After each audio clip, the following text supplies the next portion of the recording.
दोस्तों स्वागत है आप सभी का हमारे इस वीडियो में। दोस्तों मैं गोविंद जायसवाल। दोस्तों आज का जो हमारा टॉपिक है वो है प्रतिरोधों का समांतर क्रम संयोजन। अब दोस्तों इस चीज़ को समझने के लिए सिंपली से यहाँ पर हम एक चित्र ड्रा करते हैं और इसी चित्र के माध्यम से हम इस चीज़ को समझते हैं। दोस्तों यहाँ पर ये रहा हमारा एक चित्र और इस चित्र में हमने 3 प्रतिरोध को जोड़ कर रखा है, जिसमें से आपका पहला प्रतिरोध है R1, दूसरा प्रतिरोध है R2, तीसरा प्रतिरोध है R3 और ये तीनों के तीनों प्रतिरोध आपके समांतर क्रम में जुड़े हुए हैं। तो सबसे पहले तो यहाँ पर हम जानेंगे कि प्रतिरोधों का समांतर क्रम संयोजन होता क्या है और उसके बाद में समांतर क्रम संयोजन के लिए जो सूत्र होता है इसी चित्र के माध्यम से उसको भी प्रूव करेंगे। तो सबसे पहले यहाँ पर समांतर क्रम संयोजन को समझ लेते हैं। दोस्तों अगर आपको चाहे जितनी भी आपको प्रतिरोध को जोड़नी है समांतर क्रम में, तो इसके लिए क्या करना है कि प्रत्येक प्रतिरोध के पहले सिरे को किसी एक बिंदु से और उसके बाद में प्रत्येक प्रतिरोध के दूसरे सिरे को किसी दूसरे बिंदु से जोड़ देनी है। कहने का मतलब है कि यहाँ पर हमने 3 प्रतिरोध इस चित्र में जोड़कर रखा है और इन तीनों प्रतिरोध का जो पहला सिरा है उसको हमने ए बिंदु से जोड़ दिया है। उसके बाद में इन तीनों प्रतिरोध का जो दूसरा सिरा है उसको हमने बी बिंदु से जोड़कर रखा है। तो इस प्रकार से जब आप संयोजन करेंगे तो ये आपका कहलाएगा प्रतिरोधों का समांतर क्रम संयोजन। इतनी बात आपकी कंप्लीट हो गई। अब यहाँ पर मैं आप सभी को बताना चाहूँगा कि मान लेते हैं कि नीचे हमने इस पूरे परिपथ में एक बैटरी लगा कर रखा है और इस बैटरी से मान लेते हैं कि आई धारा प्रवाहित होती है और ये जाकर ये जो धारा ये आती है और कुछ ए बिंदु तक पहुँचती है।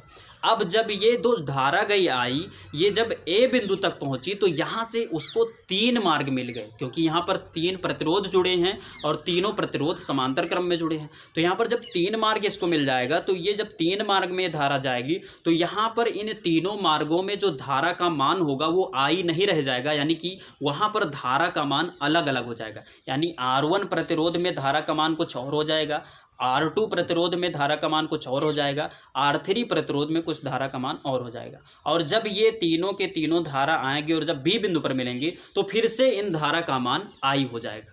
तो यहाँ पर हम मान लेते हैं कि R1 प्रतिरोध पर धारा का मान I1 है, उसके बाद में R2 प्रतिरोध पर धारा का मान I2 है और उसके बाद में R3 प्रतिरोध पर जो धारा का मान है वो आपका I3 है। तो इतनी बात आपकी कंप्लीट हो गई। तो सबसे पहले मैं इस चित्र को उठाकर ऊपर एडजस्ट करता हूँ, तो ये एडजस्ट हो गया। अब यहाँ पर मैं अगर उस चित्र में आपको बताऊँ तो उस चित्र में 3 प्रतिरोध हैं, R1, R2, R3 और उसके बाद में 3 धारा वहाँ पर हो गई I1, I2, I3। अब यहाँ पर अगर हम I1, I2, I3 धारा को जोड़ दूँ तो I के बराबर हो जाएगा। तो यहाँ से हम लिख सकते हैं I = I1 + I2 + I3। इतनी बात आपकी कंप्लीट हो गई। अब यहाँ पर मैं क्या करूँगा कि उस चित्र को फिर मैं नीचे लाता हूँ। यहाँ पर अगर आप चित्र को देखते हैं तो इस चित्र में जो आपका विभवांतर होगा वो पूरे परिपथ के लिए सेम होगा। यानी कि यहाँ पर आपने 3 प्रतिरोध को जोड़ कर रखा है, तीनों प्रतिरोध आपके समांतर क्रम में हैं। जब आप वोल्ट मीटर को लगाकर आप विभवांतर को मापेंगे तो यहाँ पर 2 ही बिंदु है, ए और बी। इन दोनों बिंदु के बीच में जब आप यानी कि इन दोनों बिंदु के बीच में आपका जो प्रतिरोध है वो जुड़ा हुआ है। तो यहाँ पर जब आप वोल्ट मीटर को लगाकर विभवांतर को मापेंगे तो हर एक का विभवांतर सेम होगा, यानी कि विभवांतर यहाँ पर सेम होगा। तो यहाँ से अगर हम पूरे परिपथ की धारा को I मान लें, चूँकि हमने मान कर रखा है चित्र में I है, और उसके बाद में पूरे परिपथ का जो विभवांतर है वो सेम ही है, V है। और यहाँ पर अगर पूरे परिपथ का जो आपका प्रतिरोध है यानी कि तुल्य प्रतिरोध जो हम मान लें उसको अगर हम R मान लें तो यहाँ पर ओम के नियम से हम लिख सकते हैं B = IR। तो यहाँ पर हमने लिख दिया B = IR। अब यहाँ पर हम क्या करेंगे कि यहाँ पर हम R का जब पक्षांतर कर देंगे तो हमको मिल जाएगा I = B/R। तो यहाँ पर हमें I का मान मिल गया।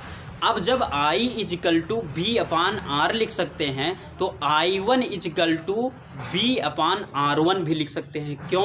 क्योंकि जो आपका पहला प्रतिरोध है उस पहले प्रतिरोध में जो धारा का मान है वो I1 है, विभवांतर आपके पूरे परिपथ के लिए सेम ही यानी कि B है, और जो यहाँ पर प्रतिरोध है वो R1 है। तो कुल मिलाकर I1 = B/R1 लिख सकते हैं। ठीक इसी प्रकार से I2 = V/R2 लिख सकते हैं, I3 = B/R3 लिख सकते हैं।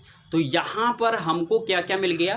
I का मान मिल गया, I1 का मान मिल गया, I2 का मान मिल गया, I3 का मान मिल गया। तो इस प्रकार से यहाँ पर हमको चारों चीज़ों का मान मिल गया, यानी कि यहाँ पर I का मान मिल गया, I1 का मान मिल गया, I2 का मान मिल गया, I3 का मान मिल गया। ऊपर अगर आप देखें तो यहाँ पर हमको एक रिलेशन मिला था, वो रिलेशन क्या था आपका, I equal to I1 plus I2 plus I3।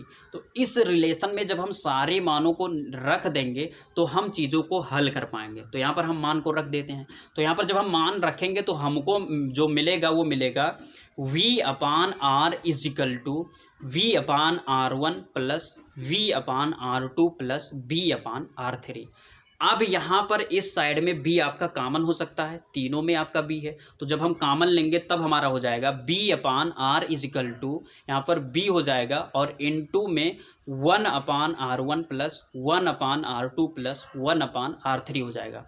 और यहाँ पर हम क्या करेंगे कि इस तरफ के V से उस तरफ के B को हम कट कर देंगे, और जब B और V को कट कर देंगे तो हमको मिलेगा 1/R is equal to 1/R1 plus 1/R2 plus 1/R3। और यही आपका होगा समांतर क्रम संयोजन के लिए आपका सूत्र।